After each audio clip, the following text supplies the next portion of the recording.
neste momento, Deus, através desta emissora, leva até você mais um programa de fé, com mensagens, hinos e orações a seu favor.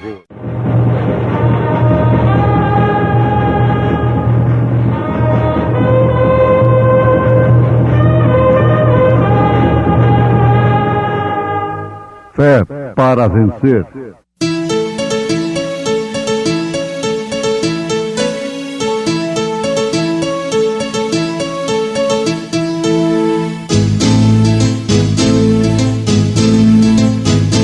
Mensageiro, Deus enviou o seu profeta, seu profeta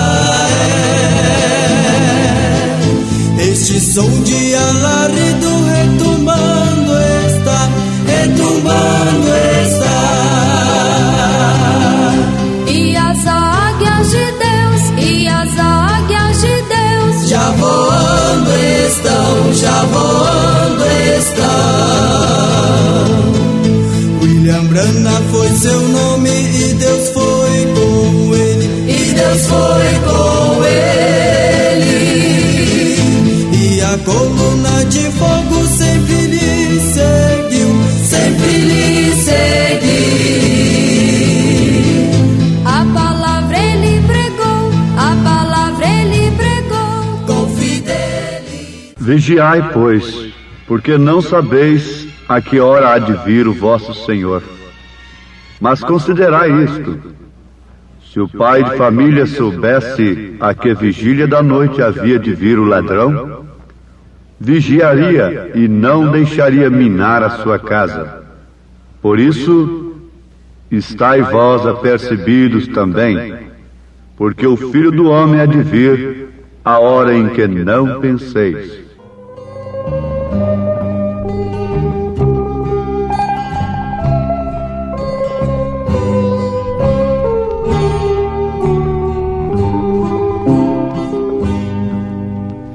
Tudo nos mostra que Cristo já volta, breve Jesus voltará.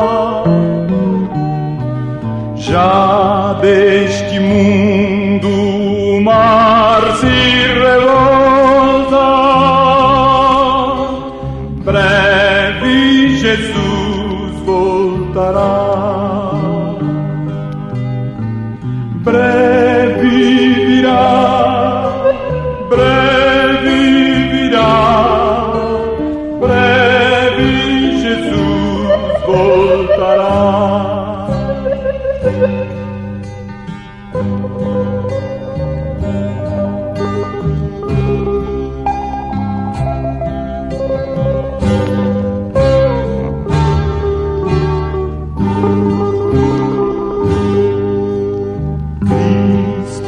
Acorda, sua vinda é certa, breve Jesus voltará. Para recebê-lo estás bem alerta, breve Jesus voltará. Breve virá, breve Jesus voltará.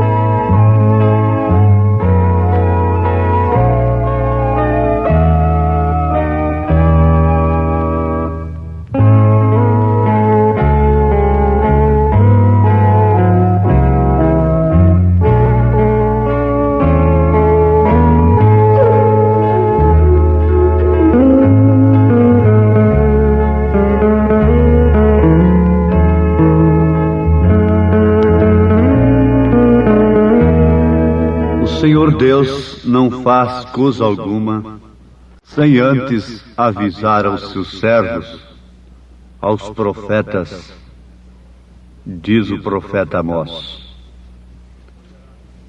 Ninguém poderá reclamar quando estiver sob o juízo tremendo que virá sobre a terra, e agora tarde demais, sem nenhuma oportunidade de arrependimento, de salvação. Ninguém está inexcusável diante de Deus, diz o apóstolo São Paulo, porque a própria natureza testifica do Criador. E a própria natureza está anunciando um fim. Um fim de todas as coisas. O apóstolo chega a dizer, por orientação do Espírito Santo, que ela, a natureza, está gemendo pelo dia de Cristo. Sabendo destas coisas, ouvintes, que pessoas nos convém ser? É uma pergunta de São Pedro. Sabendo que a terra que agora existe passará com um grande estrondo, e seus elementos se disparão com fogo, que pessoas nos convém ser? Em santo trato e piedade. Devemos, antes de tudo, acatarmos a palavra de Deus, crermos na exatidão total de sua palavra. Por quê? Para aquela mulher perdida, oficialmente, socialmente perdida, o inferno não será surpresa. Para aquele homem oficialmente, socialmente, religiosamente perdido, o inferno não será surpresa. Mas, como o inferno será dobrado, e muitas vezes mais, para aqueles que, pensando ser salvos, estão perdidos, estão enganados pelas suas maneiras de crer. Vamos repetir o que diz Amós, porque Deus não faz coisa alguma, o Senhor Jeová não faz coisa alguma sem antes avisar os seus servos, os profetas. Mas vamos fazer uma pergunta. Porventura os homens se deram por avisados quando o aviso de Deus chegou a eles? Não, eles nunca se deram por avisados. E nem se darão por avisados. Sabe por quê? É por causa das pessoas a quem Deus usa para dar o seu aviso. Elas sempre vêm fora de todos os canais humanos, sem educação, sem ética, pessoas esquisitas, como foram os profetas. Elas não saem dos canais humanos, elas vêm pelos canais de Deus, que sempre não são reconhecidos pelos homens. Aí está o grande perigo. Vamos para a advertência de Jesus nesse instante. Vigiai, pois, porque não sabeis a que hora há de vir o vosso Senhor. Mas considerai isto: se o pai de família soubesse a que vigília da noite havia de vir o ladrão, vigiaria e não deixaria minar a sua casa. Por isso, estai vós apercebidos também, porque o Filho do Homem há de vir a hora em que não penseis. Esse aviso de Jesus está claro de acordo com as Escrituras. São Mateus 24, versículo 42, 43 e 44. Está claro que é para aqueles que são servos do Senhor. Notemos isto, versículo 42. Vigiai, pois, porque não sabeis a que hora há de vir o vosso Senhor. Porque não sabeis a que hora há de vir o vosso Senhor. Então, logicamente, o Senhor está falando a servos, porque está falando vosso Senhor. Ligeiramente nós podíamos analisar nesse instante: temos sido realmente servos do Senhor? Ou temos sido servos dos nossos caprichos, das nossas necessidades, dos nossos próprios pensamentos? Em Apocalipse, capítulo 16, versículo 15, o aviso continua um tanto grave. Eis que venho como ladrão. Bem-aventurado aquele que vigia e guarda os seus vestidos, para que não ande nu e não se vejam as suas vergonhas. Apocalipse 16, versículo 15. Ficaria somente nisto? No mesmo livro de Apocalipse, capítulo 3, versículo 13, está escrito: lembra-te, pois, do que tens recebido e ouvido, e guarda-o, e arrepende-te. E se não vigiares, virei sobre ti como um ladrão, e não saberás a que hora sobre ti virei. Apocalipse 3, versículo 3. Não importa que esta recomendação tenha sido para aquela igreja de Filadélfia. Embora todas estas mensagens que estão na Bíblia são para nós neste presente momento. Ele estava falando àquela era. Mas como nós temos de reunir tudo que a igreja teve em todas as suas eras, fé, virtude, conhecimento, temperança, paciência, piedade, agora por último amor fraternal, então todas as advertências também são para nós. Somos servos do Senhor. Amados, a vinda de Jesus é um mistério. A sua primeira vinda foi anunciada de uma maneira clara, e eles não puderam perceber. O rapto será um mistério. É um mistério escondido ao mundo, e que só vai perceber aqueles que estiverem no rapto, no arrebatamento. Agora, só quem não tem noção do que é o arrebatamento é que não dá valor nesse assunto. Dá mais valor numa cura do físico, dá mais valor na cura de um câncer, e mesmo na ressurreição de um morto aqui, fisicamente. Mas aquele que tem a iluminação do Espírito Santo e tem a noção de Deus sobre o arrebatamento, ele dá mais valor neste assunto do que em todas as outras coisas deste mundo. Porque isto é o reino de Deus e sua justiça, que deve ser buscado em primeiro lugar. Não será uma coisa muito grande. Não haverá um espetáculo público, ainda que aqui na Bíblia indica que será algo tremendo. Quanto maior foi quando João ia descer ali para batizar a Jesus Cristo.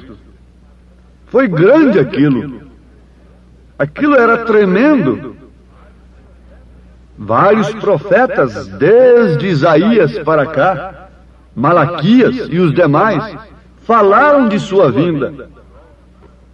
O próprio Davi, os salmos que eram lidos e cantados nas sinagogas, Estavam falando disto.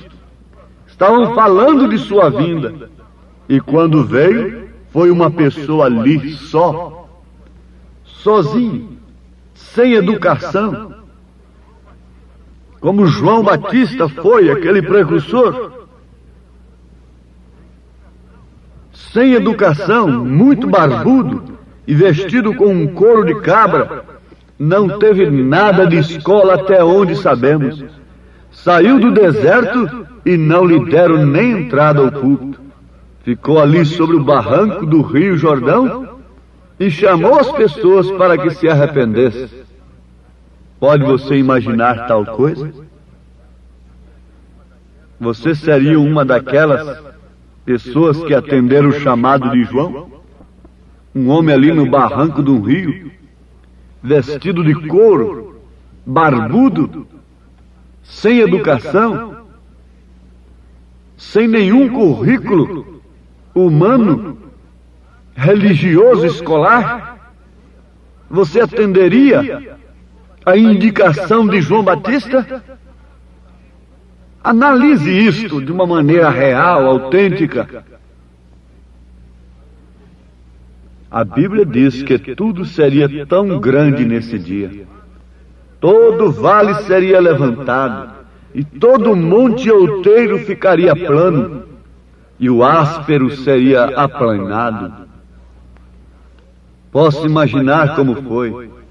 Todos pensavam que João viria, sendo o grande precursor de Cristo, e tomaria todo o deserto e o aplanaria e o semearia de grama, faria tudo ficar verde, faria o deserto florir, para que então eles crescem. É assim que eles esperavam o precursor de Jesus. Tinham tudo calculado como tem hoje em dia. Porém foi tão humilde que os próprios apóstolos o passaram por alto. Eles disseram: por que dizem as Escrituras que Elias tem que vir primeiro, sendo que tu vais subir a Jerusalém para ser oferecido? Lembremos-nos que João estava anunciado desde Malaquias e outros profetas como precursor da vinda do Senhor. E da maneira que eles esperavam a vinda do Messias, então tinha que ser também a vinda do precursor, aplanando o caminho, gramando o deserto, preparando palanques bonitos de ouro. Mas a coisa foi totalmente diferente do que eles pensavam, porque era justamente, exatamente como Deus falara. A mesma coisa é agora. Não é diferente. Será exatamente como Deus tem falado. Virá como ladrão. Somente para os servos do Senhor. É exatamente como está escrito. É exatamente como Deus diz. Mas acontece que os homens, quando leem o que Deus diz, eles entendem completamente ao contrário do que Deus diz. E tudo o que está acontecendo é tudo ao contrário. O precursor veio da segunda vinda. Eles perceberam? Não, eles o taxam de falso. A mesma coisa está acontecendo. Está escrito a promessa do precursor da segunda vinda. Elias restaurando todas as coisas. Mas eles podem ver isso nas Escrituras? Eles podiam ver em João o cumprimento da Bíblia que eles tinham? Não. Eles podem ver no profeta desta era o cumprimento da Bíblia que tem recebido tantos monumentos hoje e tem sido elevado até as alturas. Eles não podem ver estas Escrituras, porque tendo olhos não veem, tendo ouvidos não ouvem, e assim por diante. Mas João fez exatamente o que estava escrito dele, e eles fizeram com ele exatamente o que deviam fazer. Assim também tem que ser com o Filho do Homem. Assim também tem acontecido agora. Estamos em pleno arrebatamento. O precursor tem vindo e eles têm feito justamente o que eles deveriam fazer com ele.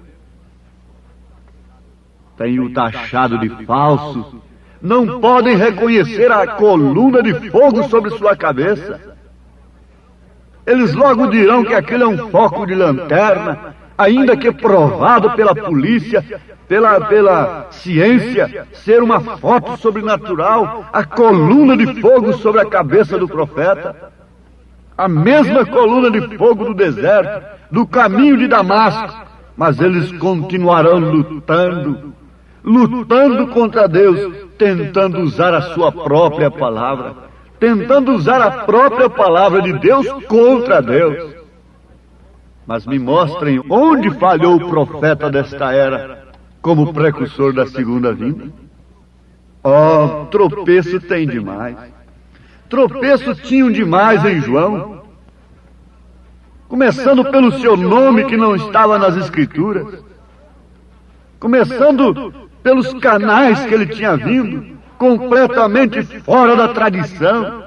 Mas a palavra de Deus veio a João no deserto. E você sabe que o rato virá, e muita pouca gente irá no rato. Se hoje desaparecessem umas 500 pessoas do mundo, que falta faria para o mundo? Estão sumindo aí 500 pessoas por dia, em média. E, no entanto, o mundo continua normal. Assim será no arrebatamento. Eu não quero dizer que serão 500 pessoas, como no dia de Noé foram apenas 8. E antes do dilúvio foi apenas Enoque simbolizando a noiva. Não, eu não quero dizer isso. Eu só quero dizer que se for 500, ou 10, ou 5, a minha fé e a sua fé deve ser esta: eu estarei no arrebatamento. Porque eu estou apercebido pela mensagem do precursor.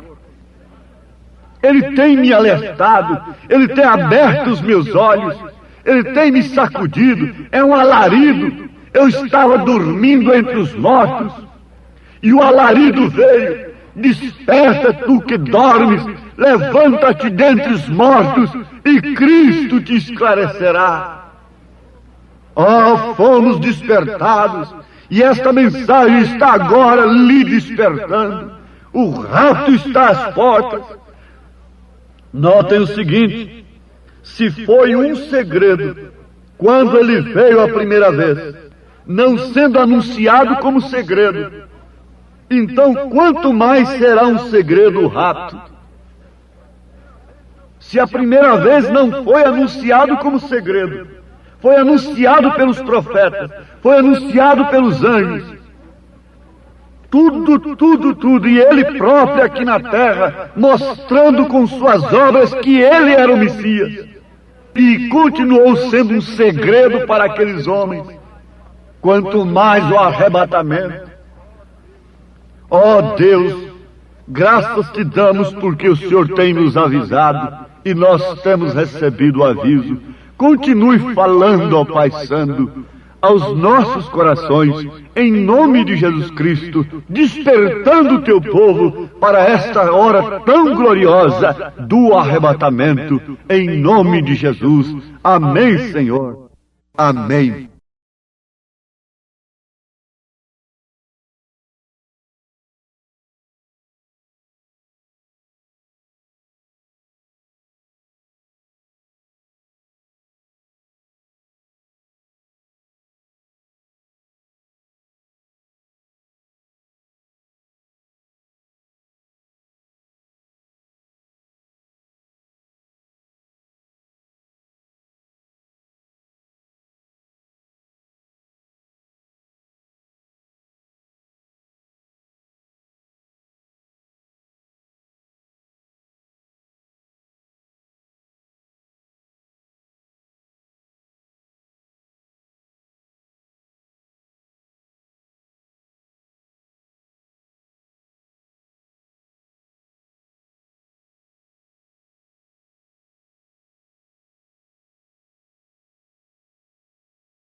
Neste momento, Deus, através desta emissora, leva até você mais um programa de fé, com mensagens, hinos e orações a seu favor.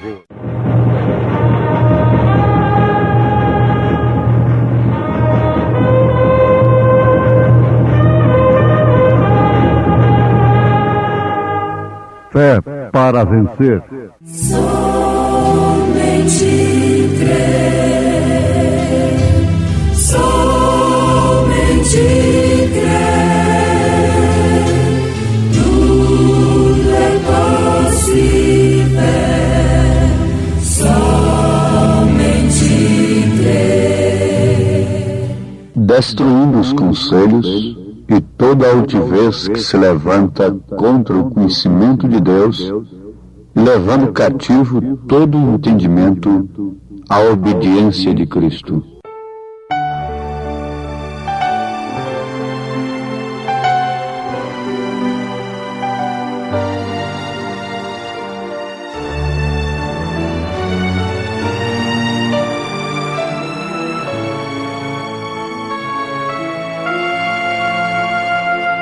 Não há melhor amigo do que Cristo, meu Senhor. Nos transes que passei, foi meu consolador. Tranquilo e paciente, muitas dores enfrentei, mas Ele me ajudou e a dor passou. Não há melhor amigo do que Cristo, meu Senhor. Nos transes que passei, foi meu consolador. Tranquilo e paciente, muitas dores enfrentei, mas Ele me ajudou e a dor passou.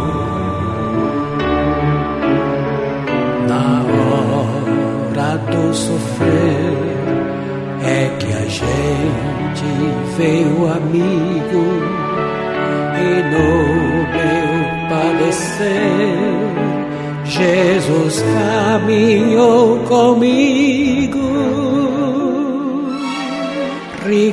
Riquezas, ambições do mundo nada me seduz, enquanto meu amigo for Jesus. Enquanto meu amigo for Jesus.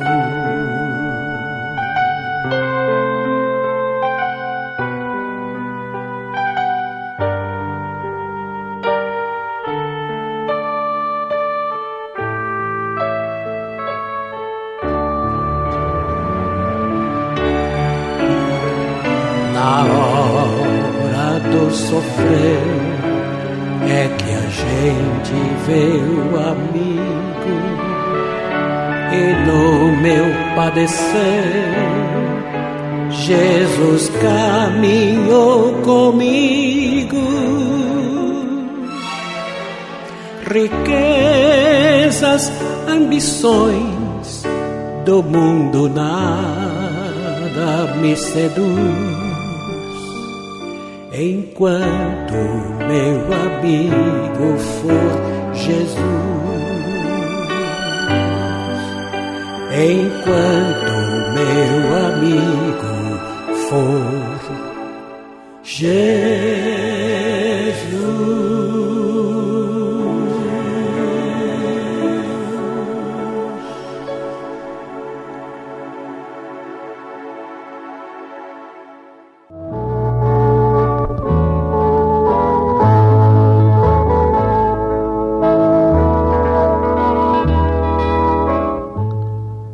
Porque as armas da nossa milícia não são carnais, mas sim poderosas em Deus para a destruição das fortalezas, destruindo os conselhos e toda altivez que se levanta contra o conhecimento de Deus e levando cativo todo o entendimento à obediência de Cristo, e estando prontos para vingar toda a desobediência quando for cumprida a vossa obediência.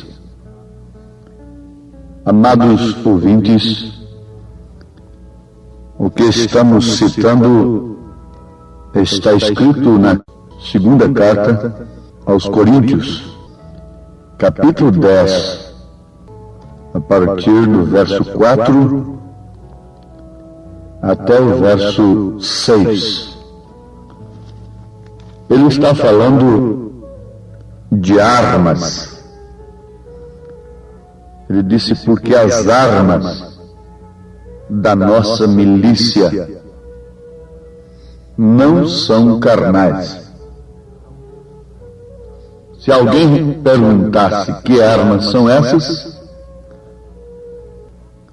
a resposta começaria por aqui. Não são armas carnais. As armas carnais não compreende,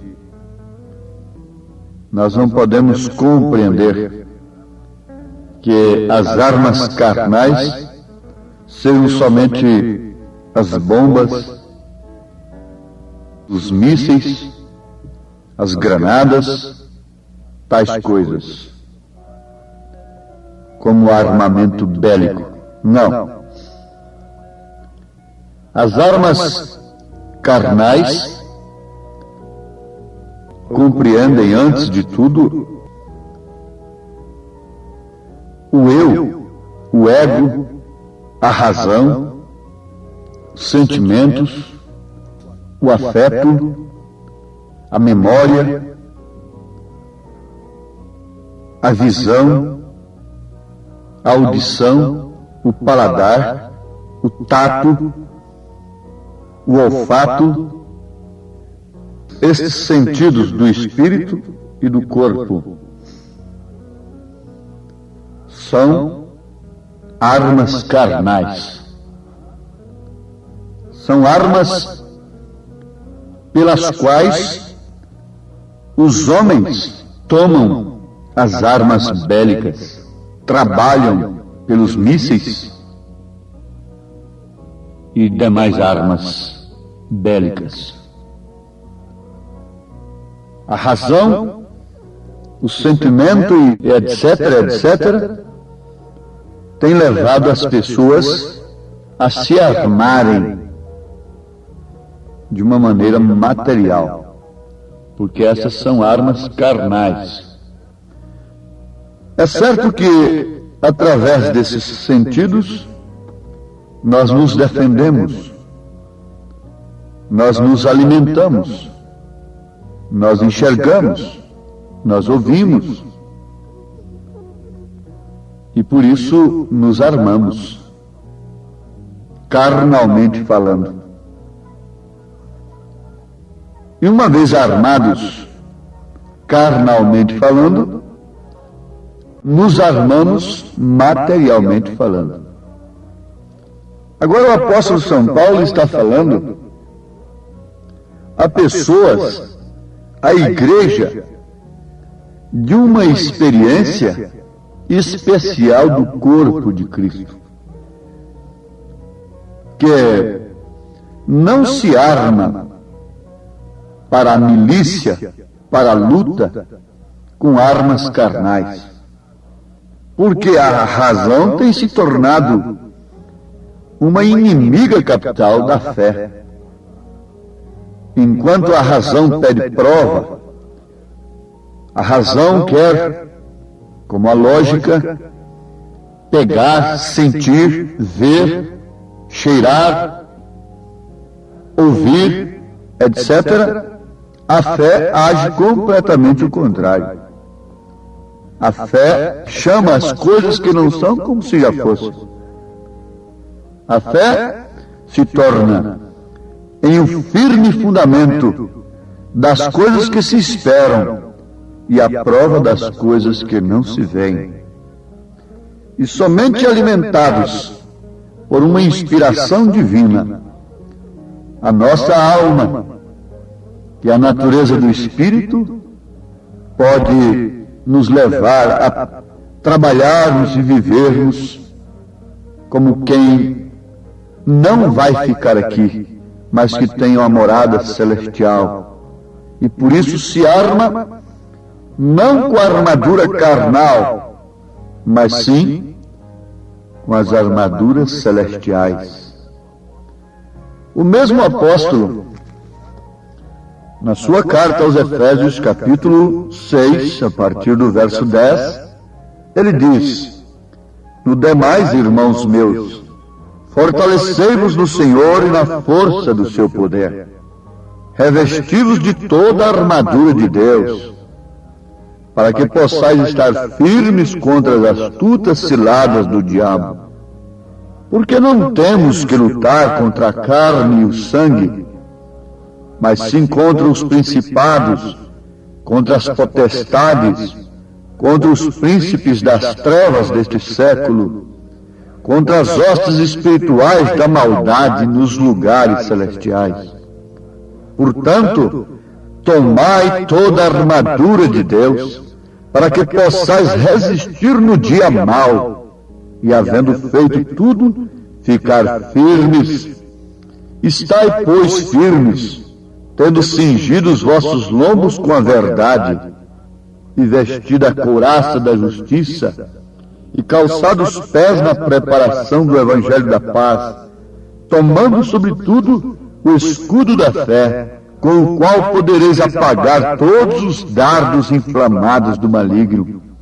Tomai também o capacete da salvação e a espada do Espírito, que é a palavra de Deus, orando em todo o tempo, com toda oração e súplica no Espírito, e vigiando nisto com toda a perseverança e súplica por todos os santos.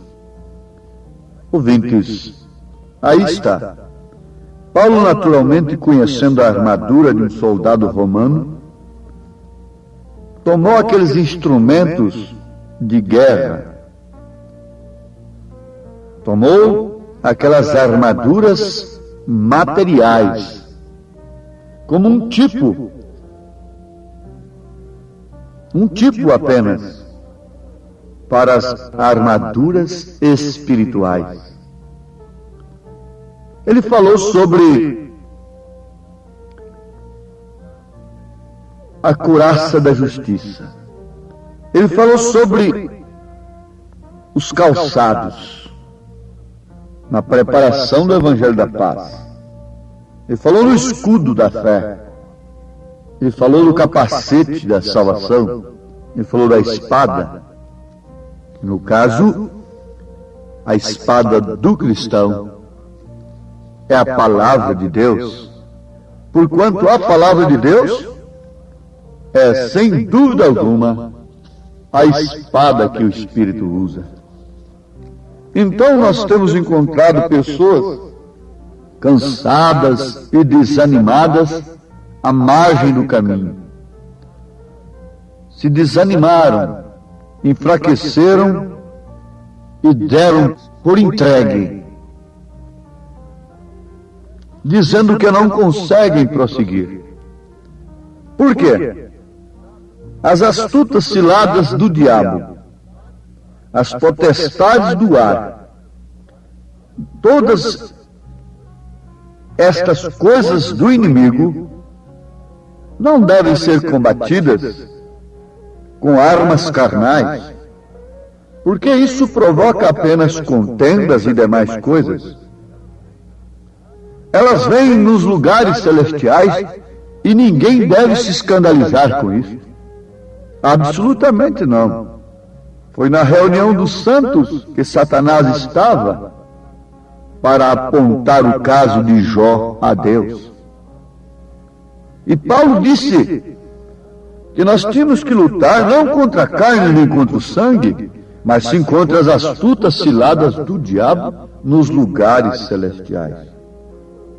Você vê, se o seu lar, começando de seu corpo, não é um lugar celestial, não há luta.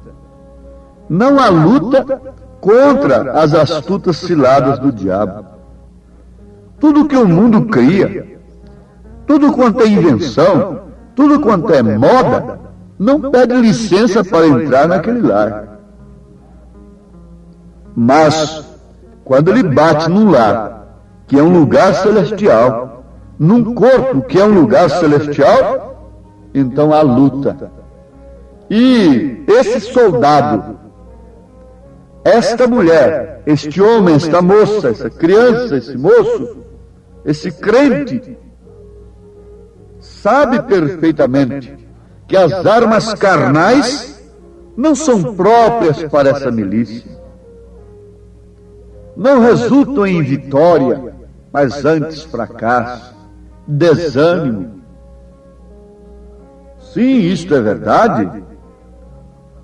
Porque as armas da nossa milícia não são carnais. Agora, elas são poderosas? Sim, perfeitamente. Por isso elas são poderosas, justamente porque não são carnais. O conhecimento intelectual da Bíblia é uma arma carnal apenas.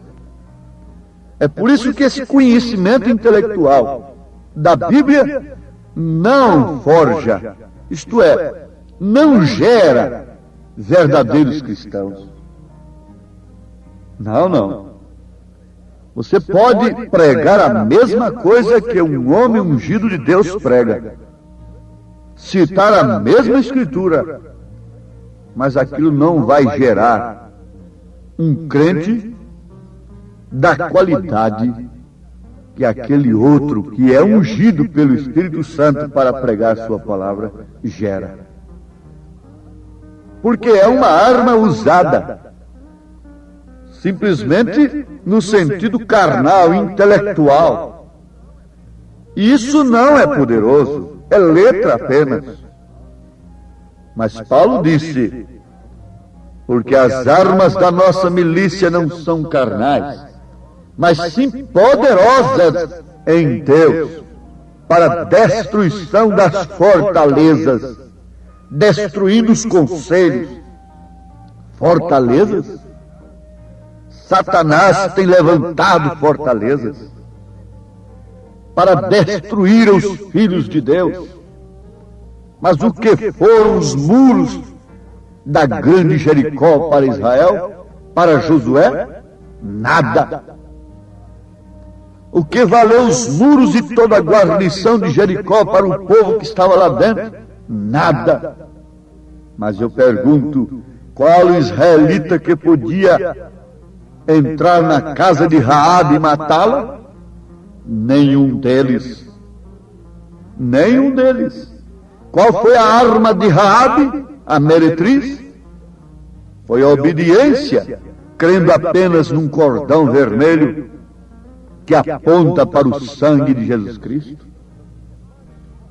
O que valem as fortalezas?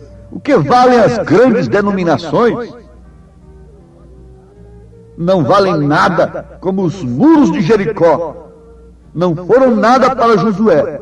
E também não puderam salvar aquele povo que estava dentro deles.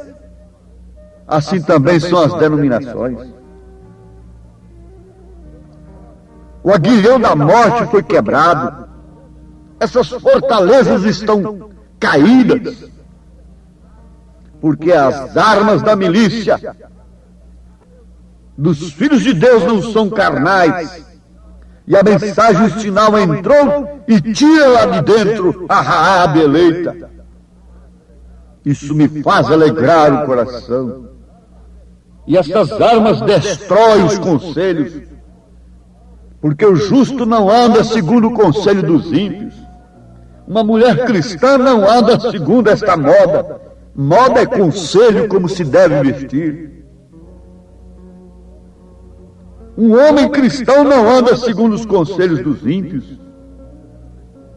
Um verdadeiro cristão não anda segundo os conselhos intelectuais. Isto porque as armas poderosas em Deus destruíram estas fortalezas, destruíram estes conselhos dogmáticos e toda altivez que se levanta contra o conhecimento de Deus, contra a ciência de Deus, levando cativo todo o entendimento à obediência de Cristo. O que diz o mesmo apóstolo São Paulo nesta carta aos Efésios, capítulo 3, versículo 19, e conhecer o amor de Cristo, que excede todo entendimento, para que sejais cheios de toda a plenitude de Deus. Irmão amado, aqui está a arma do cristão. Se porventura nos encontramos aí, de vez em quando, amarrotados, contristados, frustrados, é porque usamos outras armas. Usamos a razão, os sentimentos, os afetos, a memória, o raciocínio. É porque usamos somente a visão, a audição, o paladar, o tato, o olfato. Mas quando nós passamos por cima de todas estas coisas, a nossa fé passa por cima de todos esses sentidos, porque o sentido está dizendo, está doendo. O sentido é para você sentir a dor, os sintomas da doença. A fé é para você se assegurar em sua cura, em seu perdão. É para você se assegurar na palavra de Deus. Essa não é uma arma carnal, material. A fé passa por cima de todas estas dúvidas, todos esses sentimentos, todas as emoções, todas as sensações, e espera, porque ela é o firme fundamento daquilo que se espera e a prova das coisas que não se veem. Pela fé você já venceu, pela fé você já conseguiu, pela fé você já tem, não vai conseguir, você já conseguiu. Essa é a arma do crente revelado pelo Espírito Santo, batizado com o Espírito Santo. Destrói todos os conselhos, todas as falsas doutrinas. Uma doutrina é um conselho. Paulo disse em Atos dos Apóstolos, à igreja de Éfeso, em Atos dos Apóstolos, capítulo 20, não vos deixei de anunciar todo o conselho de Deus. Isto é verdade? Perfeitamente correto. Então uma doutrina é um conselho, como se crer, como se viver, como se portar. Uma doutrina deve ser pronta para corrigir, redarguir, exortar a sã doutrina. Oh, que o Senhor vos abençoe, que o Senhor vos dê fé nestas armas da milícia do cristão, que não são carnais e por isso são poderosas para destruir as fortalezas, as paredes, para destruir os conselhos dos ímpios em nossos sentidos, em nossa memória, em nosso caráter. Que Deus nos abençoe nesse sentido, em nome de Jesus Cristo. Amém.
Bem-aventurado que confia no Senhor como fez Abraão.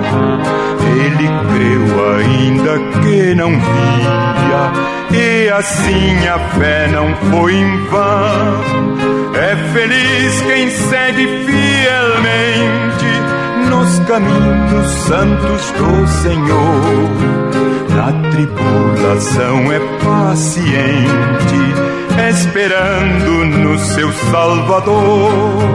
Quem quiser de Deus terá coroa, passará por mais tribulação. Às alturas santas ninguém voa sem as asas da humilhação.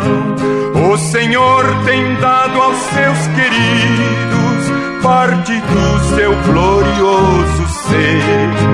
Quem no coração for mais ferido, mais daquela glória há de ter.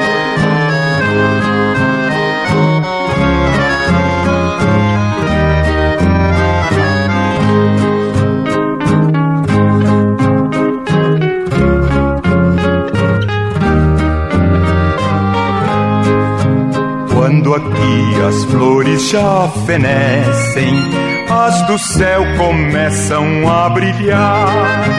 Quando as esperanças desvanecem, o aflito crente vai orar.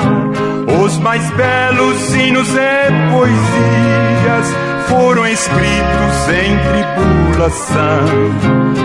Do céu as lindas melodias se ouvirão na escuridão.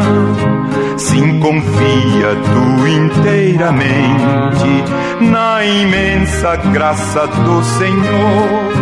Seja de ti longe o desalento e confia no seu santo amor. Aleluia, seja a divisa do herói de todo vencedor. E do céu mais forte vem a brisa que te leva ao seio do Senhor.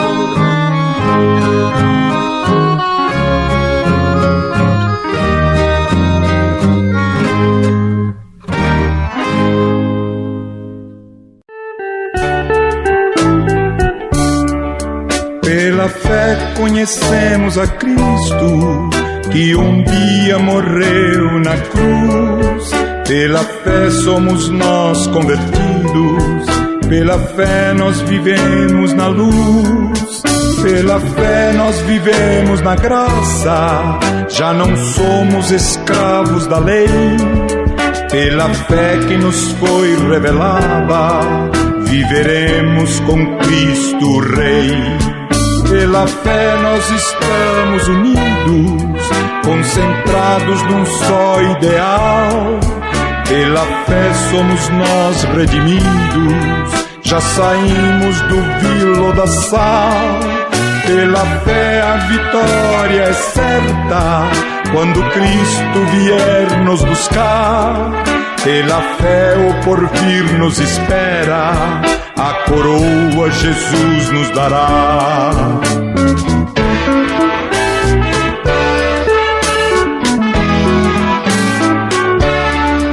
Pela fé confiamos na Bíblia, a palavra do Deus de amor. Pela fé desfrutamos a vida em Jesus, nosso bom Redentor. Pela fé é um gozo infinito, lá no lindo país de esplendor. Pela fé nós firmamos na rocha, que é o nosso amado Senhor.